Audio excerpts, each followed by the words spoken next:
Ajuste de datos experimentales a cargo de Darcy Buitrago y Lizeth Sánchez, de la Facultad de Ingeniería y Ciencias Básicas de la Universidad Central.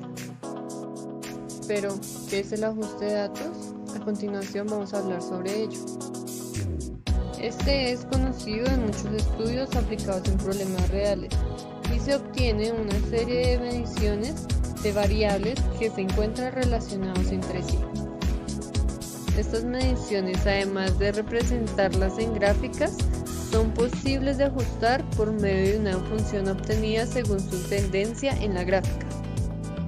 De este modo se logra obtener los puntos intermedios de la correlación entre las variables. Una de las aplicaciones del ajuste de datos es para la determinación del coeficiente de transferencia de masa de oxígeno disuelto. Este fenómeno consiste en el movimiento de masa de un punto a otro. Estos fenómenos de transferencia de masa son muy importantes y comunes en la naturaleza. Se pueden presentar en los cambios de fase, en la atmósfera y en los cuerpos de agua. La transferencia de masa de oxígeno es muy estudiada debido a que es un indicador de la calidad del agua y un indicador de su capacidad de autopurificación. Nuestro objetivo general es desarrollar el ajuste de un conjunto de datos experimentales obtenidos acerca de la transferencia de gas en aguas naturales por medio del lenguaje de programación Python, identificando el coeficiente de transferencia de masa de oxígeno disuelto. Como primer objetivo específico tenemos la interpretación del código fuente MATLAB con cada uno de los datos, para su posterior transcripción idónea al lenguaje de programación Python. El segundo objetivo específico es analizar las gráficas y los valores obtenidos por medio del ajuste de datos. Marco teórico. Ahora vamos a tratar dos temas importantes. Primero, ¿qué representa el coeficiente de transferencia de masa de oxígeno disuelto? Y segundo, ¿cuál es el método necesario a aplicar para realizar nuestro ajuste de datos? El coeficiente de transferencia de masa, representado como K sub L, permite conocer la velocidad de difusión que relaciona la tasa de transferencia de masa de oxígeno y el cambio de su concentración. Existen dos métodos para realizar el ajuste de datos y el uso de estos depende de la cantidad de error asociados a estos. Primero está la regresión de mínimos cuadrados, que es usada cuando los datos presentan un error significativo, y segundo, la interpolación, que se usa cuando los datos son muy precisos. Según lo mencionado, el método a escoger es la regresión general de mínimos cuadrados, debido a que los datos a estudiar fueron tomados en un laboratorio donde se encuentran expuestos a errores y no hay nada que nos asegure la precisión de estos. Esta ecuación lineal representa una variable dependiente que se encuentra en función de m número de variables independientes, donde m puede tomar cualquier valor, y es la variable dependiente, a los coeficientes, z las variables independientes y e los residuos. La ecuación anterior puede ser representada de manera matricial así, donde y equivale a todos los valores de la variable dependiente, z es una matriz que contiene los valores de las variables independientes, a es el vector que contiene los coeficientes a determinar y e el vector que contiene los residuos. Teniendo en cuenta la suma de los cuadrados de los residuos de este modelo, se pueden obtener las ecuaciones normales que se representan de forma matricial así, y nos permiten establecer el sistema de ecuaciones lineales a resolver.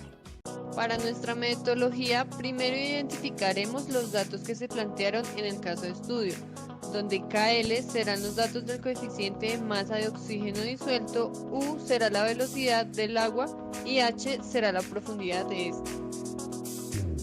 Como en la situación anterior se genera una ecuación no lineal, aplicaremos en el lenguaje de programación Python un logaritmo a cada uno de los lados de la ecuación y las propiedades de los logaritmos para que ésta sea lineal. Se crea un sistema de ecuaciones lineales y una matriz llamada Z. El código empleado para la matriz es una fila de unos del mismo tamaño que el vector KL, además de unir a la matriz una fila con el vector U y H. Finalmente se crea una matriz traspuesta de la anterior para poder multiplicar ambas matrices. Se resuelve el sistema de ecuaciones lineales y se obtienen los valores de los coeficientes. Para calcular la sumatoria de los cuadrados de los residuos, primero se multiplicaron las matrices z y a. Este resultado se restó con logaritmo de KL y este se elevó al cuadrado. Finalmente se aplica la sumatoria a los valores del vector obtenido. Para calcular r cuadrado se debe tener la media del logaritmo de KL para ser restado con logaritmo de KL y elevar este resultado al cuadrado. Por último se genera una ecuación que es 1 menos la división entre la sumatoria de los cuadrados y la sumatoria de nuestro valor obtenido. Para calcular el error estándar se aplica la función len al logaritmo de KL y la matriz A para obtener la longitud de cadena de estas.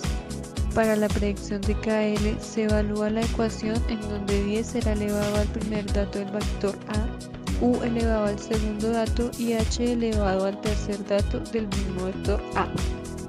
También se genera el mínimo y el máximo de KL, además de obtener la resta de estos y dividirla entre 100. Finalmente se obtiene un vector de los datos generados anteriormente.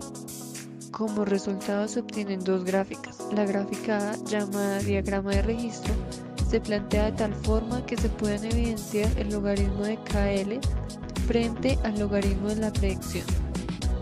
En esta gráfica se obtiene una correlación perfecta del coeficiente de transferencia de masa previsto y el coeficiente de transferencia de masa medio. Para la gráfica B, llamada gráfica sin transformar, se plantea una similitud con respecto a la gráfica A en el código para ser obtenida, pero como diferencia de esta se ajustan los datos a evaluar, pues ahora será KL frente a la predicción de KL. Se observa el coeficiente de transferencia de masa previsto y el coeficiente de transferencia de masa medio sin transformar. Como primera conclusión, tenemos que en la gráfica A los datos tienen asimetría positiva, es decir, la transformación de la función a logarítmica logra comprimir los datos superiores y expandir los datos inferiores. Como segunda conclusión, tenemos que en la gráfica B no modela con precisión la curvatura de los datos, es decir, no parecen muy adecuados. Como tercera conclusión, tenemos que el método de regresión lineal por mínimos cuadrados es un método eficiente para realizar el ajuste de datos cuando estos datos presentan un error significativo. Luego de haber realizado el ajuste de datos, se propuso la siguiente pregunta analítica que se encuentra basada en los datos usados en la metodología. ¿Cuál sería el valor del coeficiente de transferencia de masa de oxígeno disuelto cuando la velocidad del río aumenta a 4 metros por segundo y la profundidad es de 0.8 metros? Teniendo en cuenta la ecuación obtenida por medio del ajuste de datos del caso de estudio, reemplazaremos en esta el valor de cada uno de los coeficientes y los datos de la velocidad y la profundidad correspondientes. Ahora despejaremos el valor de caso L para así finalmente obtener su valor correspondiente, que equivale a 29.341. Gracias por su atención.